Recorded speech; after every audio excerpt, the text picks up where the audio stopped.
people I adore. Hi, everyone. Hello. We were talking about how I'm more likely to have killed a deer with a car than a gun.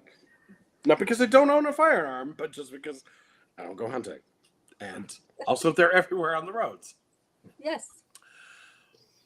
Which is super fun. That's awesome. Let's see. I'm joined this week by Melissa Smith out of Billings, Carol Borner out of Billings, Jill Cohen out of my district here in East Helena. And my name is Kevin Hamm. I'm running for the PSC, so we got 3 House candidates. Is that right? You're all running for the House? Yeah. And I'm running for the PSC. And tomorrow is primary day. I know I have a primary. Jill has a primary. Melissa and Carol, you guys are primary free, correct? Nice. No, we're just doing our nails for other people's races. Right? Super fun. I love the questions all this last week. It's like, how's your race going? There's no polling at our level. Also, it's Montana. So I'm going with, I know I've got a bunch of people that have given me money and everybody says they're voting for me and most people don't hate Hamm's beer, so it's working. Yay! How do you feel, Jill? I feel really good. People know my name. That's true. So it's kind of helpful. But I've been there before, and I've represented the district even as a senator, so that's always good. There you go. Yeah. Awesome. Cool. Well, what do we want to start with? Because I don't have any questions from the party. Yes, Jill. I have a really good question. I've been thinking about this for weeks, but I think I want, let's try to brainstorm some ideas about how do we, as candidates, as Democrats, how do we get people who are voting to not vote on their fear, but to vote on their ideals and what they want the future to look like and what do they want the world to actually look like. I think, we have a unique opportunity to actually form some kind of, I guess, to put our ideals out there and what we think we should do. And I really want us to kind of just brainstorm about, how do we get people who are voting for us to see that you shouldn't vote on the fear that they dangle in front of you. Like, I'm going to take your guns, or I'm going to, make you have a vaccine or whatever. How about if we think about, what do we want our friends and neighbors to have? Should they have housing? Should we all have health care? Should we have quality childcare available to people who need to go to work? I guess that's kind of what I've been thinking about for a couple weeks, and I'd like us to kind of at least take a stab at coming up with what does the world look like, and how do we get that word out to people? Sure. Melissa, you want to go first? Yeah, but I'm going to tell a story of Jenna Martin. Okay. So who's not here tonight? Who's not here tonight, right? Let's give her the side eye. But I've learned so much from her. So, because Jenna's not afraid to pick up a phone and call somebody from somewhere else and ask them how they did it. But she, back when we were first sort of getting to know everybody, she's telling the story about how she called Georgia and managed to talk to somebody from Stacey Abrams' campaign about how they turned Georgia blue. And among many things, one of them that was actually critically important is that they focused on positive campaigning as opposed to fear-based campaigning. So, and I remember really clearly the example that Jenna gave, because it was like top of mind at the time, is, we're canvassing, we're running for office not to keep Republicans from, rewriting our Constitution, because we're 2 seats away from that. But we're running for election because we want to protect the Constitution that we have, which is honestly probably the best in the nation. And that is something to really feel proud of, and that you do want to protect from anybody else kind of messing with that. So, and it kind of plays into like my marketing background too. Everything that I write and everybody that I coach when they're writing is, anytime you have a negative statement, you gotta go back and edit and turn it into a positive statement instead. So I think canvassing and door to door is going to be really critical to making that successful. Carol, what are your thoughts? Oh, that's such a paradigm shift, right? Not just in politics, but in life. Because so I dabble in many things, and one of the places that I've dabbled in is the Four Agreements, and Don Miguel Ruiz talks about domestication, and we use fear so much from the time, and yeah, when kids are really little, you got to keep them safe, right? Well, hell, I let him. He was walking in when he was a year and a half, and I just let him run out in the street, and So you got to keep those kids safe, but what point do you? I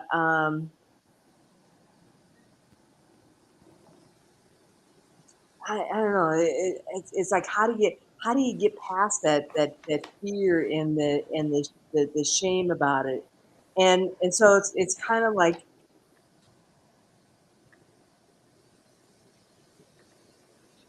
Yeah, so that's a great way to think about it, I'm struggling a bit because I'm like, yeah, my values are that, and we talked about this a bit that last week, not around my values, but about treating people decently, like being decent to people regardless um, of of who they are, and accepting people where they're at, as opposed to where I think that they ought to be, and wanting the best for each other, as opposed to dragging other people down. So, and I want to speak to the Constitution, because I was 10 years old when the Constitution was drafted, and May Mann, Ellingsworth, is going to be on one of the Yellowstone County Breakfast Club things on Wednesday, and I've heard her speak on YouTube and whatnot before, and I just am like so excited. So I've got to make sure that I'm awake on 7:30 on Wednesday. But to think about how much our Constitution, the Montana Constitution, is really looking out for future generations. And we are such a in the moment, me society, that it's such a stretch to be thinking about future generations, and and uh, um, and I think it was Skylar that I was talking to at the Truman dinner, and it's kind of like, and one of the reasons he was running was because because his generation has the most to lose. And I actually worked. I was talking about. I worked on his home reservation, and the years that I was there, he's like, "Yeah, I wasn't born yet." Anyhow, but it is truly, those people that have the most to lose is those future generations. And so I guess I just want to kind of tie it all back in, is that, who am I to say how somebody ought to live their life? Because I'm not living their life. And I'm more at the end of my life than you all and Skylar, for sure. But how do you help keep things progressive? Because I'm thinking we're circling the drain. And how do you get so that there's so much water that you're not circling the drain anymore. I don't know if that's the right analogy or not, but anyway, I feel like I have talked my fair share now. I will shut up and move along. Great question though, Jill. Yes. Well, and I'll take a stab at my answer is always that I don't just do the attack. Fear doesn't work for me. Like anybody goes, "Oh, you should fear this." I'm like, sure. Moving on. Um, so it's never been a good motivator for me anyway. So I don't really understand how it motivates anybody else to do anything worthwhile. I do like asking them what they see that is wrong and telling them if they vote for somebody who wants to fix it, we can fix it. The one that I have, that I think works the most is explaining to people that if you're voting for somebody who doesn't believe government can work, it's a self-fulfilling prophecy. You are literally setting government up to fail at that point. Mm-hmm. Because even if you don't like government, and who does? I mean, really, nobody likes having to be told that, oh, you have to function slightly better for the good of society around you, or things are going to go to hell. And it's hard when you don't always agree with all of the things that are in there, and sometimes you get really upset about it because they're doing things that you would never agree to, but somebody else decided it was important, and you're part of the society, so now you have to do it. And everybody decides that they're going to get angry, and they're just going to take their toys and go home, and nobody's going to be in that sandbox, and I'm not talking to anybody else. And that's the end of it. When the truth of the matter is, yeah, there's plenty of things that the government spends money on that I wouldn't prioritize, but that doesn't mean that they're necessarily bad. It just usually means I don't have a priority for it because it's not something that affects me directly. And I would like to point out, other than being gay, yes, I am. I am playing life on easy mode. I know, but I'm playing life on easy mode. I am a cisgendered white male. It doesn't get much easier than me, and unless I do something like paint my nails, color my hair, and wearing my shirt that says Gonko Bear, I can hide. Yeah. I choose not to. So fear really doesn't do it for me, honestly. But I had a couple of people over the last week that were like, well, what is it that you can do that nobody else will do for the PSC? Because they were leaning towards voting towards my opponent. And I was like, well, the biggest thing that I will do is be loud and do the one thing that nobody else expects in this, and that is continue to be loud. Like, I'm not going to change I'm not changing who I am in this race. I'm not going to change who I am when I hold the office. You know, I represent a bunch of the people of Montana when I hold the office, but they're the ones who know that we need to have somebody who's kind of loud and obnoxious, who's willing to go, no, pumpkin, we're going to take a look at that. And we're not going to be dicks to the public. We're actually going to just do our job. I know, shocking. What an idea. And it was a couple of little ladies, and one of them was like, I swear to God, and she was just delightful, and I can't remember her name. She had to have been 300-400 years old. She was so cute. And she was like, here's the deal. I wasn't going to vote for you. I'm like, okay. She goes, but anybody who will stand here and tell me with their very beautiful nails that they're going to call out some bullshit is going to get my vote. So you give a call. And I'm like, well then, ma'am, I absolutely will. And my mother would probably like to talk to you. Well, I get to give my spiel too when you get done, Kevin. Well, and I just think, getting people to vote on their ideas is getting them to the point of being comfortable with the idea of how to vote. Most of the people are having a reactionary because, we work so hard on get out the vote on both sides, both the Republicans and the Democrats. And the Republicans include into a portion of the populace that tends to be very loud. You can get them to fight for their fears because they're already panicked anyway. So getting them to act like a mob isn't that hard. What they're unfortunately found out is that mob now controls their party, and they've let loose the monster in their own house. So they're dealing with the repercussions of that, and we're thankfully not. Our side has to do a little bit more of, I'm not here to instill fear. I'm here to fucking fight for you, though.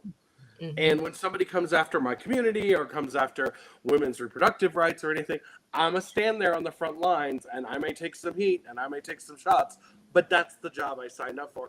And I don't have a problem fighting for those things. And I don't have a problem with being the person that gets targeted for those things. Because if somebody is going to go out and say, oh, well, Kevin Hamm supports abortion. Yeah, I do. Thanks. I'm glad you caught on. Could you read the rest of what I've written down for things that I think Thanks. Well, what cracks me up though is what does abortion have to do with the PSC? Anyway, sorry. Well, no, I'll throw that one out there. Healthcare is generally a utility in most communities because you only have one hospital, so technically it should be managed by the PSC. We should be able to, and all of the financing problems aside at the PSC because they've had many, and their little $31,000. We have to have $31,000 to release this information that is publicly owned property. What? What if I were Judge McMahon? I would rule with not only do you not get to, but because of the way things have happened with every other part of the administration, you have 24 hours to release it, and you don't get to charge anymore because you were able to do it when the administration went after the Supreme Court. 24 hours, you didn't even review it. So guess what? You don't anymore, you can't anymore, and you have to review it right away. Have a happy day, la la la. And then appeal that to the state Supreme Court. See how well that fucking goes. Go, That's Kev, so go. Yeah. Are you on a roller coaster? What is going on over there? So I just am. I don't know where my mic's at, and my dog is laying here snoring, and I'm not certain if you guys are hearing her snore or not. Can't You're hear. good. Nope. No, you're fine. Not Sounds at all. adorable, All right, though. Jill, what's your answer? So it really is about that, and you guys hit it right on the head. It's that positive messaging and speaking to people where they are. It's really you got to talk about what you want the future to be like. And Carol, you said that about Skylar, but it's Native Americans just have a way of thinking about things. And somebody said something like the first time I was in the legislature and said, Native Americans do everything thinking about the seventh generation. It's not even the next couple, it's the seventh. And so when you're thinking about how do you create a world that can make people successful to the seventh generation versus, as we were just talking about, it's today, today, today, and what can I get for me, me, me? But everybody who has kids can think, oh, well, I want things better for my kids, right? And I want better for their kids. So what do I have to do? What do I do? What do I do to actually think about how do I want the world to look then? And when you start like getting out of yourself and getting out of your own thoughts and thinking about what is that? What can I do to actually make the world a better place and the best place, as you guys had already talked about, for anybody who comes up after me? You can't do the things that they're doing because in the legislature, they have gone after trans kids. They have gone after women's private parts. None of those things, if you think about it, does somebody else having that freedom and that ability and that all of those things, how did that affect me today?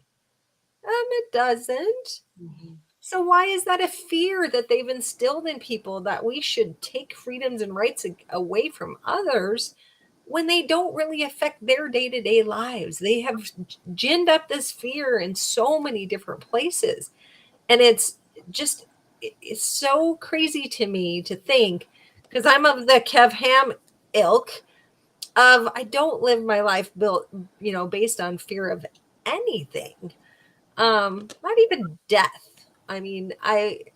It's inevitable. It's going to happen. And from the day you're born, you're going to die. So what are you going to do between then and now to actually make this world a better place? And I hope that, as candidates and people who are running for office, that we can keep being the kind of people that are going to pick up that sword every day and fight for that better future for all of those generations that come after us. Because if we aren't going to stand up and do that, then they can continue to fearmonger. They can continue to use that fear to get people to vote for them. And then they treat everyone so horribly. And a lot of people don't watch what happens in the legislature. That's the other bad part. They come to Helena and there's not as much, people paying attention. But the Zoom meetings and the ability for people to Zoom into and talk during the meetings, all during last session, was so critical to opening that up a lot. because people didn't have to drive to Helena anymore. And so a lot of people paid more attention, I think, to some of the stuff that was going on. And boy, the outdoor heritage stuff and hunting and fishing and the last minute stuff that they did during that last session that just blew up people's right to public access and all of the ability for us to hunt and fish on our public lands and not have to be fighting off all of these out of staters. I think it's that's a tipping point that I think that people are very upset about, and they want us to fight for that. They want us to make sure that the rights and opportunities that they had before, they will have again. And so I'm looking forward to really fighting for that and continuing to try to find that way to make our communities safer, more accessible, the ability to have childcare and all of those things that I think Montanans really need and want. So if I could just jump in here real quick, because this is something that after they not at this time to me, the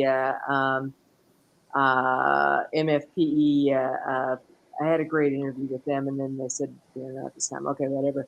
But I got thinking about that after that great meeting with the most of the people there were from the BEA, and my sister was an educator, and she had a student that was a son of a guy that I went to school with from 7th grade through college. We graduated from college, same high school and whatnot, together.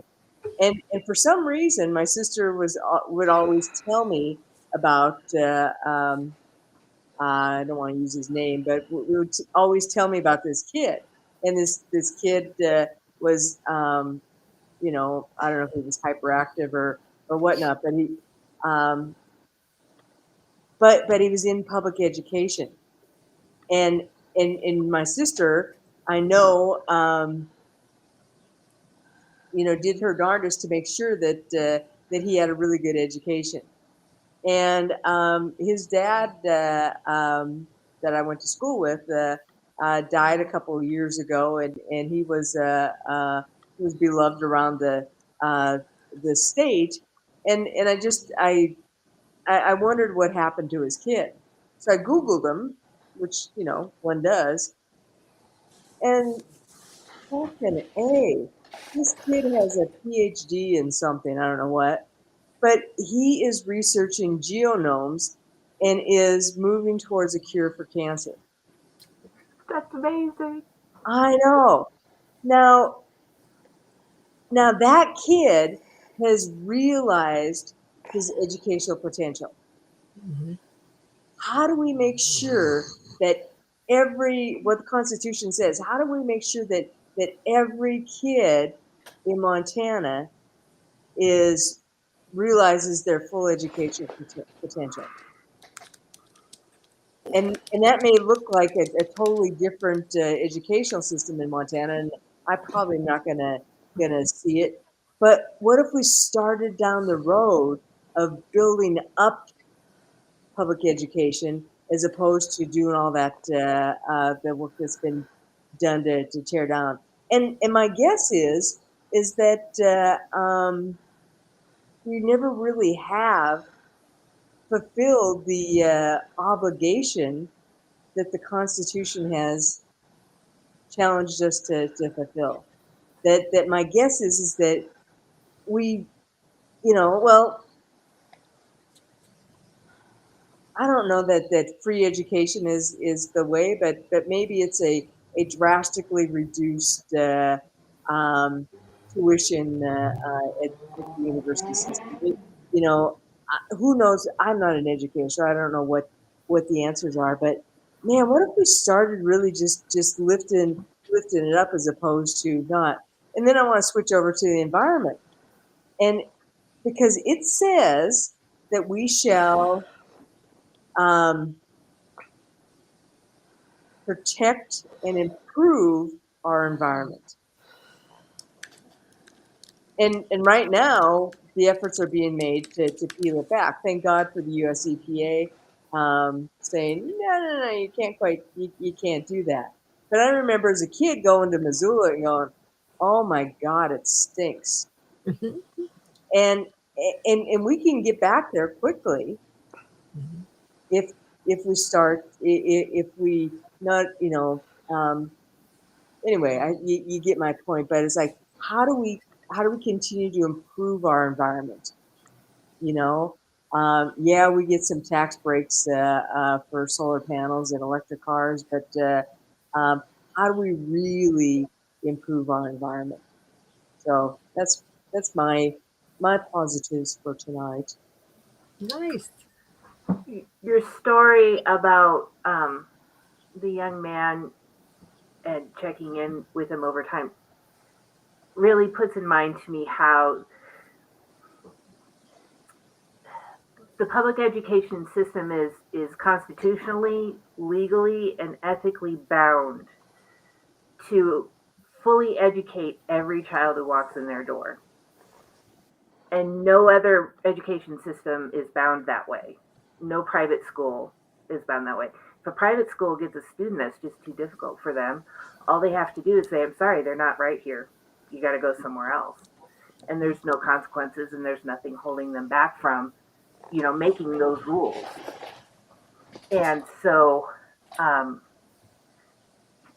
part of creating that opportunity for every child is protecting the public education system with every fiber of our being and not allowing those resources to be funneled out to somebody else who's not ethically or legally bound to educate every child.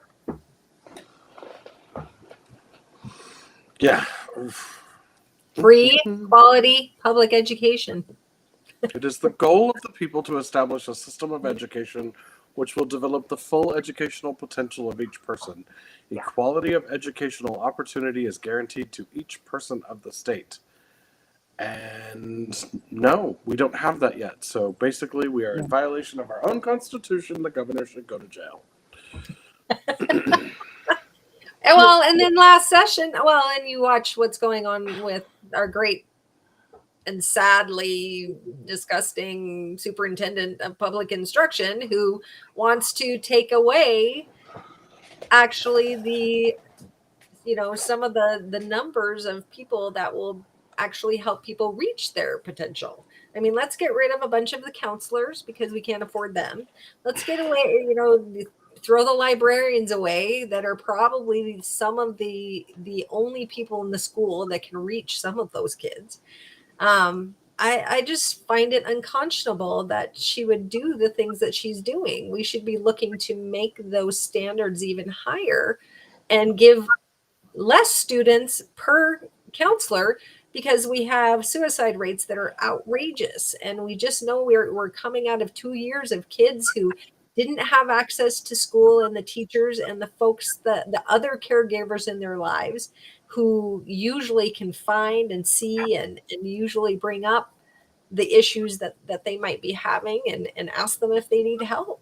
And we know that our suicide rate just ballooned because we didn't have those people that could look at those students and be able to see what was going on with them. And so to have her do what she's doing, it's a complete failure of her office. And we are watching that across government. Right. And to be clear, she's just a complete failure. I mean, there's no redeeming qualities in that woman. No. And the fact that she got charged for driving past a bus, like literally the basic functions of school to protect children. They're on the bus. They have a sign. It says stop. Follow it. If you can't even read that, you shouldn't be charged. Blinking red lights. Really? Right? And how do you blow past it? Like, you have to drive out of the way or you're going to hit kids. And so she had to consciously do it. She chose to. That's an active choice to be a danger. She should resign. And the judge gave her a reduced fine because I think the fine was like $500. He knocked 400. He implemented the $500 fine. He knocked 400 off of it. And she voted for the increased fine. That's the sad part. Jesus. What what's Torn frustrating to person. me is how many people in our state government leadership who just completely disrespect the law all around from the top down. Yeah. Well, and it's getting worse and worse in my department. I'll just tell you that. And you're watching what's going on with the Warm Springs and the state hospital. And now we've essentially hired somebody who is a privatizer. Yeah. So what do you think is going to happen to that state hospital? I think it is very unlikely that it is going to continue to be able to take folks and to help them when they need it, and to keep people out of the jails that have mental illness but commit crimes because of their mental illness. I just am sick to think what this is all going to look like in the future, because we're watching this happen. We're watching the privatization of our state resources and our state services that provide the transparency to the taxpayers and the ability for, folks to get the help that they need. And we're just not going to have it. I'm scared. Yeah, it's terrible. All right, from could we talk about the housing crisis and if we have any solutions in Montana? I could talk about the housing crisis because the housing crisis is terrible and it's only getting worse. But I'm not going to talk first because I've already talked on this before and I don't know if everybody else has. I honestly, I'm not a particular thought leader in that respect, except for that I know there's a problem. I see it happening to my friends and my family, both trying to buy a house, but also the problem with rents going up too, because all the rental properties, or even, homeowned properties, got sold to corporate interests who are just out to make a dollar. And the only solution that I have for that is regulation, which apparently we hate. Oh, well, I can talk to I don't that know in a what minute. Carol, do you have something to add? So the last legislature took and knocked took the knees out of the local governments, because Gallatin County, I believe, had the ability to in their codes to assure that there was a variety, that builders had to provide a variety of housing, and Billings had something similar happening, and and to take that those abilities away from local government. Yeah. local governments is come on, give me a break. Anyhow, Do you see the hypocrisy where we don't want local government to have any control over here, but we want Elsie Arntzen is telling we just want all local control where education is concerned, because we right? want it when we want it, but we don't want it when we don't want it. Whenever it serves them, I will go here when it serves me well. I will go here when it serves me well. It's just a yeah. So Melissa spoke of the corporations, and I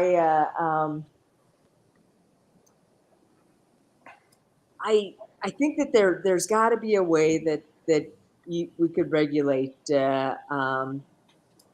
Maybe there's a rent control, but I can't remember what else the last legislature did regarding. They gave more rights to the landlords than they did to the tenants, and maybe there needs to be some rent control, or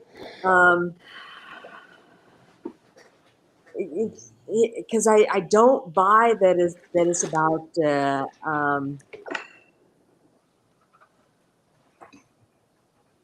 I don't buy that it's about income, because I think I buy that it's about capitalism. Because if we started if we had a minimum wage of $30 an hour, corporations would just take and raise their prices, because they're not going to cut their fees. And I know we're talking about housing, but I think that the two are somewhat related. That people just don't have the money to buy a house, and And I have on my website that my mom raised me by myself. My dad left my mom when I was 7 years old, and I don't think my mom could have pulled it off today, No. which is really sad. The parts that I have with this, there's a couple, three of them. One, I do think as you acquire more single family housing in an area, your tax rate should go up to the point that after you have 5 homes, we tax you 100% of the revenue. Screw it. Yeah. I think that rent increases should remain a consistent maximum amount per year, regardless of tenancy. So if someone leaves, you can't just jump up the rent because that affects the market too much. And I honestly think if that's too much for you to handle, you should get out of being a landlord, because you are talking about a necessity. So I don't really care if you make a ton of money on it. You shouldn't be allowed to, quite frankly, because you artificially inflate the need in an area for housing. The other thing that should happen with landlords, and I mentioned this to Jill in a text message so that we were going through, is that when you report anything to a credit reporting agency, you have to report everything. So if you've never reported that this person was a tenant for 7 years and paid every day on time, and the disaster struck and they couldn't pay for 2 months, you don't get to put in that you had to evict them. You don't get to use credit as a weapon without having it used as a benefit as well. And those basic changes are definitely changes everybody should get behind. If the Republicans don't like that, screw them. We should still find a way to pass it, because the whole thing is if you're not reporting to credit agencies, then rent isn't accounted for in your credit report, which means the banks don't look at it. And so you may have been paying $1,200 a month in rent for years, and they're telling you you can't afford an $800 a month mortgage because they don't see you having made those payments. Mm-hmm. And that's an unacceptable abuse of the credit system and banking system in the United States that stops people from getting home ownership. So, those whole functions right there are pretty basic, and they need to be ironed out and made more fair. And this is not about punishing landlords, which some of my friends who absolutely hate landlords will hate me saying, but it's really not about doing that. It's about making the market more fair for everybody, because ultimately you should be able to own your own home. And you should be able to afford and pay for your own home. Right now, the problem that we're having with the housing crisis is the same problem we're having with gas and everything else. There is massive demand, and on top of that demand, there is massive greed that's going on and price gouging that isn't being taken care of, because we have a bunch of people in power who think that, the fair market will take care of it. The problem is the fair market, when it gets out of whack like this, crashes, and then we all have to take care of it. So it's not just going to be one person's problem soon or a couple people's problems soon. It's going to be everyone's problem. And we have a bunch of people who are not very skilled at solving problems that are in control, and it's going to get ugly. And that's the real issue that we're all facing, is that, housing is a problem. The cost of food is a problem. The fact that there's no formula is a problem. But we can't fix it when we have other problems, like an administration that doesn't want to actually do its job, a AG's office that's more interested in making sure that people can flash their guns at a restaurant than making people safe, police departments who aren't willing to do their job and are willing to let children die instead of stepping in and actually doing the thing that they were fucking hired and trained for. You have a bunch of people who are willing to only get in a fight to protect their right to have a gun that when it fires a bullet, if it hits a body, it goes in the size of a dime and comes out the size of a grapefruit and will have shredded all of your internal organs, because of the way that energy works when it goes through a body.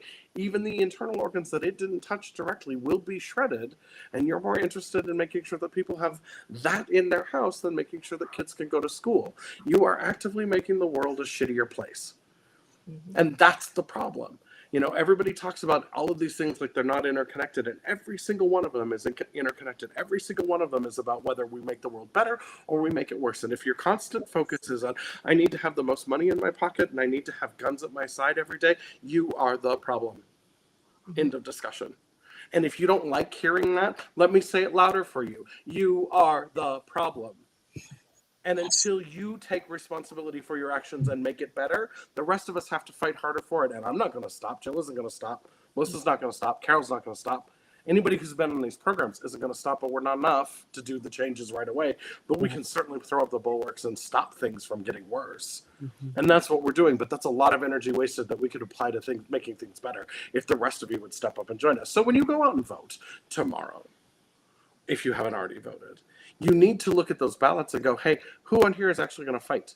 And sometimes we're going to fight for things that you don't 100% agree with, because I know there are a bunch of people out there that are like, nah, Kevin, I think you're a great fighter, but I don't really have that much to do with the last 3 colors of the rainbow. Don't care. And fighting for 90% of the things that you like, that's the fight you want to be in. Because I guarantee you those 10% of the things that we don't get done, those are minor. Don't worry about those. Worry about the 90% that we all fucking agree on and get it together. So we do have some stuff we can do on housing, and we had actually passed a bill that would have put more money available to developers to actually develop more housing, low-income housing that's actually required to be low-income housing, but the governor vetoed it. So everyone needs to remember that the governor, we got it through the legislature all the way. It went to his desk, and he's the one that said, nah, I don't like it. And basically said it was about the money. And guess what? We have $800 million in the bank right now of the state coffers and the general fund that could be used to back the fact that people need more housing. And he's not doing any of it. He has ARPA funds that he could also put towards any kind of a program on housing. You seeing that hit the ground? I'm not. Yeah, the money's just not going out the door for the things that people need to, that are telling us anyway, that need to be a priority. And that's the thing that is making me sick to my stomach every day, is that people will vote on the fear of what can happen instead of saying, what do I want the world to look like and who is going to try to make it better? So I want to get back to that thought process of us being positive and saying we've got plans to make this better, and we're going to And here's make it better. here's the other thing that I want to add into that, because I forgot about it earlier, but this is the thing that people forget. When it comes to guns, the times when guns are used are when people are desperate. Either they're going to attempt or commit suicide, or they're going to commit a violent act towards other with a homicide, and they're going to use guns if they're accessible. But if you make it so that they have opportunity, so that they have community, so that they're a part of something larger than themselves, those become less and less of an option for people to choose, even when they're desperate, because they have other things that they can reach out for. But when you constantly work towards making the world a shittier place, you make it more likely that those things are going to happen. If you don't want to see gun control happen and you're unwilling to see those other things happen, you will actually see gun control happen, because at some point everybody else is going to get upset with the gun. You know, it's every single time it happens, more and more people become convinced it needs to change. Now, if you want to make this better for everybody, you can step in and say, hey, let's find a way to make community better. Let's find a way to make, resources for people to get an education better, to become part of, get a job that they like, that they enjoy, to be able to get educated in the way that they want. All of those things end up costing less than the lives that we lose with gun violence. So Carol's dog is our comedy tonight. That's awesome. Well, and this is the conversation that I've had with people about the abortion issue as well. I would be one of the first people to say we don't need to have abortions if we had a way in our society to make every single child successful. We don't have that right now, because once they're born, we're not going to give them a quality education. We're not going to help them have a good job so that they can put food on the table and keep their kids fed. We don't care about anybody that is low income, that could basically to make sure that they have the ability to raise kids that are 100% successful and not hungry when they get to school. We have to feed them at school right now. Right. That makes me sadder than hell. So until we get to the point where we have all of these things where people can, I'm so fascinated. I love the fact that some communities are doing that basic level of income, And what they're seeing is there's much less violence in those families. There's much less, they're not fighting with each other about where their next meal is going to come from. So they have a basic level of societal assistance that basically is keeping them even enough that they're having a better life, and they actually can take the time to be with their kids, number one. Number two, they're also able to get a better education because they'll take classes because they're not so worried about their 3 jobs. Maybe they got to have 1 job. And so the society is a better place for it. But all of these good things just get taken away because we got to make money and it's got to go to my contributors and me. Yeah. You just can't do it. So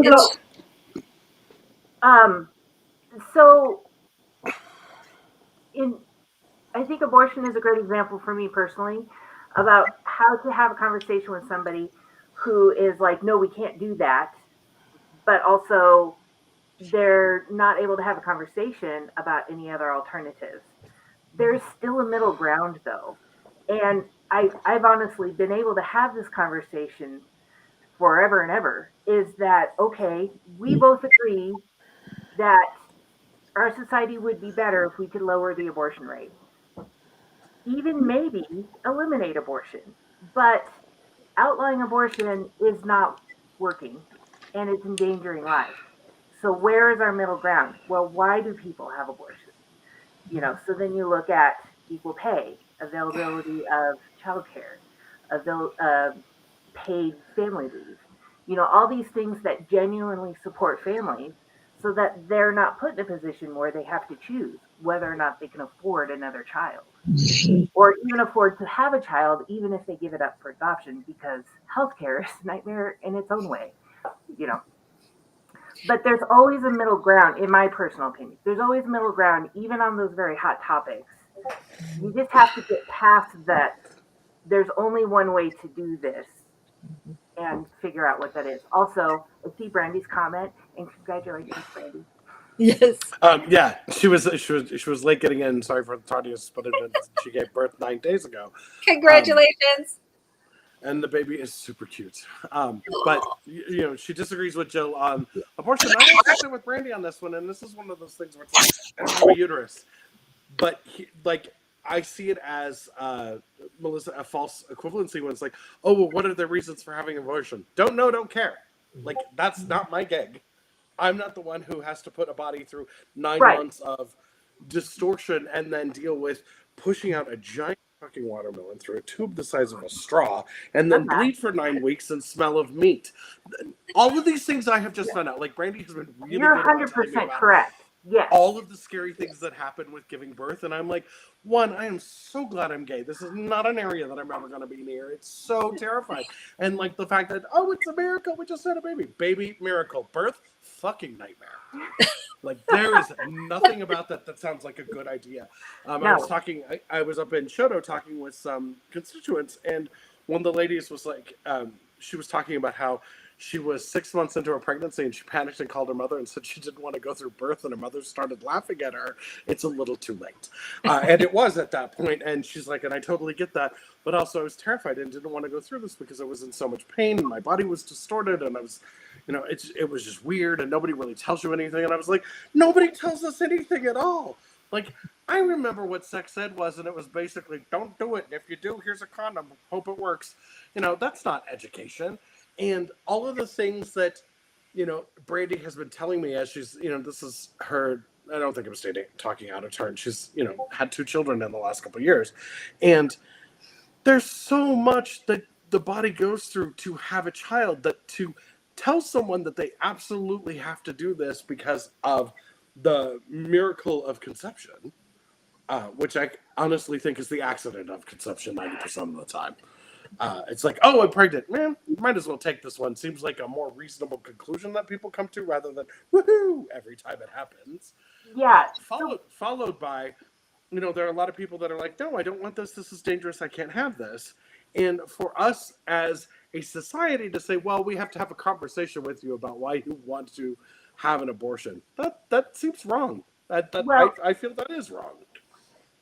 Pregnancy is 100% of the time a dangerous, life-threatening condition. Don't let anybody tell you otherwise.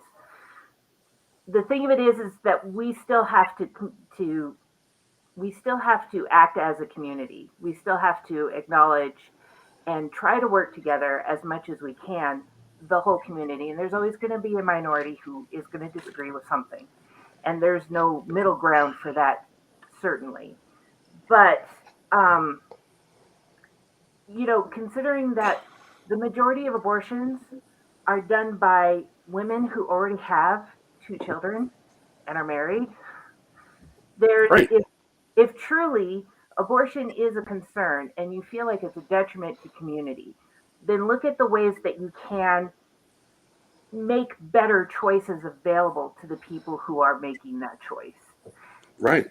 There's Yes, always and Melissa, I really wanted to say that exact same thing to Brandy. I was actually using abortion as an example of something else, Yeah. and then we went down this Yeah. road because Brandy came in late. I just want to put that in there. But Brandy, congratulations. But it is very true. I believe the exact same thing you do. Bodily autonomy, and for me to make my own decision, you to make your own decision. Everyone needs to make their own decision based on their life and what is happening to them. And my ability and everybody's ability is guaranteed by our Constitution. You don't get to get in my stuff and tell me what I'm going to do with my own body. I am 100% behind you on that. But I was using that as an example of if they really believed it and they weren't being hypocritical, then they would be doing these other things as well. And they are not doing those other things as well and trying to make an environment where these decisions are made in stress and not within a loving ability to decide one way or the other in a happy moment. A lot of it is not in that happy moment. It's in a scary moment, and that's what makes it so sad. And we don't have a society that is set up to make these kids, every one of these kids, if they are wanted and they can be had, to make them successful. And that was basically the entire thought process. So I did want to answer Brandy because she said, she called me out directly. Right. Yeah. I'm gonna we've all kind of had our discussion on that one. I want to change tax back to gun responsibility. This is for Brandy as well. I'm curious about everyone's take on Matthew McConaughey's op-ed on gun responsibility instead of gun control. I hadn't read this, but I just read it because it's very short and it's stupid. Well, okay, let's be honest. It's not actually stupid, but it's using a bunch of weasel words to get around the fact that he believes all gun purchasers should require a background check. Unless you're in the military, you should be 21 years old to purchase an assault rifle. No, you don't need one. You really don't. Sorry. He's talking, his number 3 is red flags laws should be the law of the land. The problem that I see with those is in a lot of cases, the red flag laws can be instituted by racist cops who have gone out and decided to charge you with a felony, so you all of a sudden lose your gun because they need to control you. So I have problems with that as well. He does bring up number 4. We need to institute a national waiting period for assault rifles. Let me read that correctly. And that's about access. That's putting things in a fit of rage. I still think it'd be better to put insurance on them and make sure that there's a full waiting period and limit the purchase of ammo. Sorry, you can have whatever gun you want, but your ammo stays at the rifle range. That's the way it goes. Yeah, allow gun companies to be sued. Absolutely, and allow gun sellers to be sued the same way bartenders can. Sorry, you served 350 rounds and 2 AR-15s to an 18-year-old? You should have known better. Yeah. Like, point blank. How did that not raise red flags? That should have been an entire field of red flags. Red flags. I just want to point that out.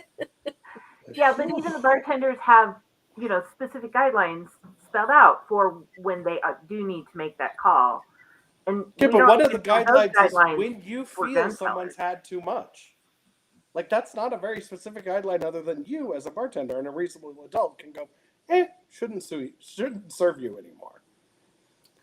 If somebody comes in and buys 350 rounds and 2 guns that literally can cut people in half with 2 bullets, what? Yeah. What? I have questions.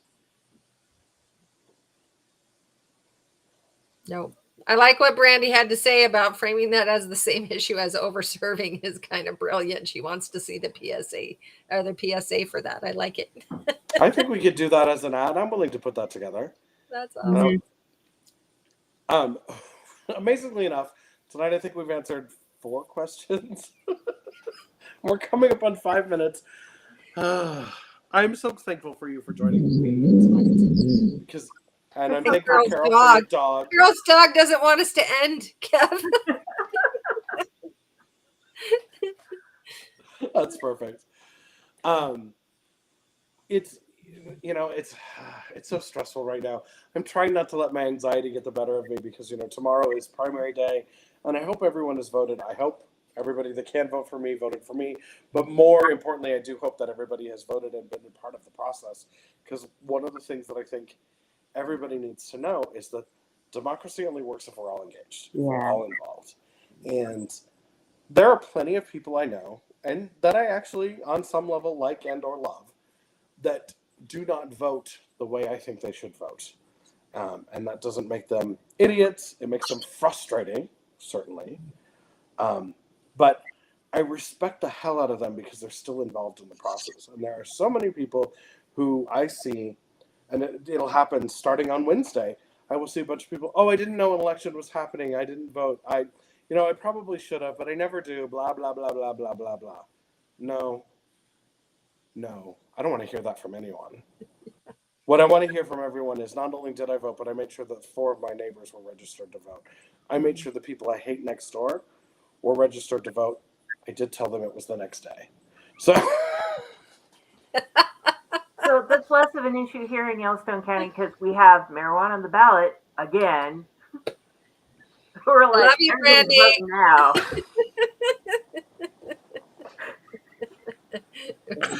Actually, what was the stat that Jenna sent me? Hold on, I'll look it up really quick. We were going through the numbers earlier today. Yeah. She's like, of course, I'm looking through my test. There it is. The rest of the state is at 27% voter turnout right now, and Yellowstone County is currently at 38.4%, which that's pretty spectacular. That's huge gap. So, I don't know. Can we look up where we are in the county? Clark County elections. Learn to spell elections, Kevin. I can't spell either. I shouldn't have said that. Right?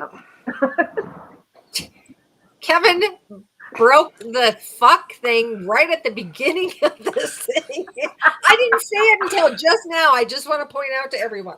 I'm usually the one that breaks it. He did it. Oh, that's fine. Fine. That's how you can tell he's stressed. Well, I would like to point out, I've been pretty good on a regular basis of just being all, we're going to get through it. I'll try not to swear unless I need to. And then we have all these fucking shooting disasters, rent going up by $800. A gallon of gas is now $7 in some places. And I've driven over to Missoula twice over the last week. I've driven to Shoto, and I've driven to Flathead.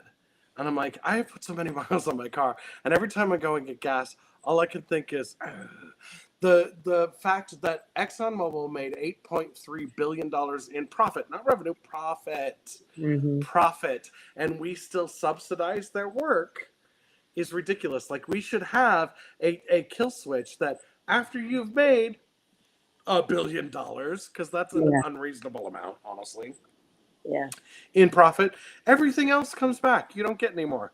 And people are blaming Biden. Give me a fucking break. Yeah. Right. So I just want to share real quick. My my oldest great nephew, turned 18 on May 1st. Yeah. And I don't remember when it was, but brought him over a registration form, and he filled it out and mailed it in. And I kept looking at it, looking to see when he was eligible to vote. And so finally he wanted to vote. And so I was downtown, and I told him I was downtown, and I said, I'll meet you and whatnot. So I went with him while he registered to vote and while he voted. And I think that he did vote because he believes that we've already voted for the recreational marijuana once. Why would we vote again? And I just was so proud of him, and I was trying to share a picture of him, but I took him out for a burger afterwards at the Burger Dive, and it was funny because he was so proud to get that I voted sticker, and he puts the I voted sticker on, and so I took this picture, and he's pointing at the I voted sticker, and I'm like, man, hopefully this instills in him that this is, I don't know that I want to say your civic duty, but this is democracy in action. You can make a difference. And in the school board election, one of the guys who wasn't crazy lost by one vote. So Literally one vote. Oh my gosh. Yeah, he lost by one vote, and he wouldn't ask for the recount. Well, you shouldn't have had to if it was within point Well, 5. So it was 2 votes, and A then recount is automatically triggered when it's that close, but he had the right to ask for a hand recount. Yeah. And he didn't. yeah. Should have. So I'm looking at the numbers from the SOS because I love this shit. Hold on. Lewis Clark, Flathead, Teton. Where's Lake? There we go. So I will give you some numbers just to wrap this up because we're past 8 o'clock. Yellowstone had 79,124 ballots go out. 41,433 have been turned in for a total of 52.36%. That's pretty spectacular. Yeah. However, Teton County had 2,819 go out, with 1,668 coming back for 59.17%. Wow. Lewis and Clark had 33,647 go out, had 15,361 come back in already, which is 45.65%. Lake County had 13,264 go out, had 5,702 come back for 42.99%. And Flathead had 45,336 go out and 16,292 come back for 35.94%. So of the 4 counties that I have to deal with, Flathead is tailing.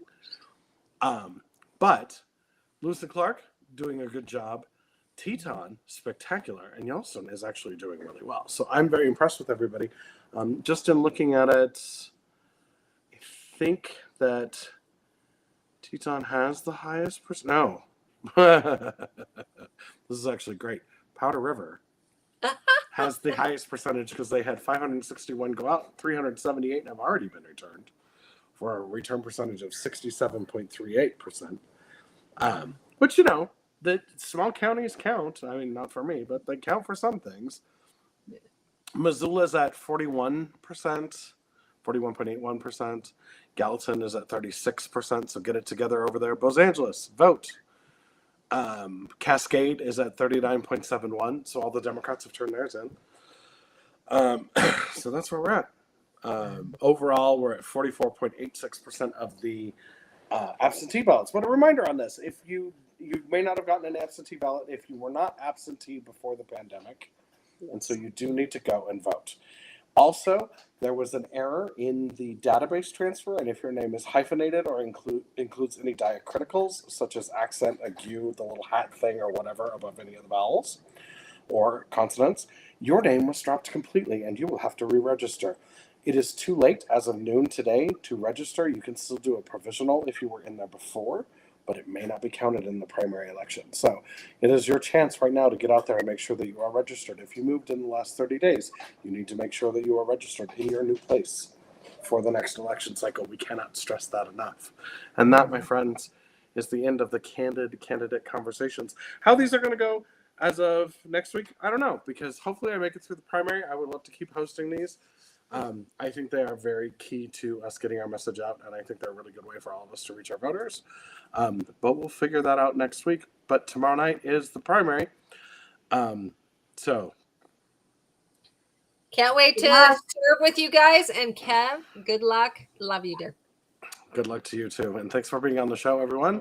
And that, we're going to throw out the graphic and pretend we're professional and in the stream.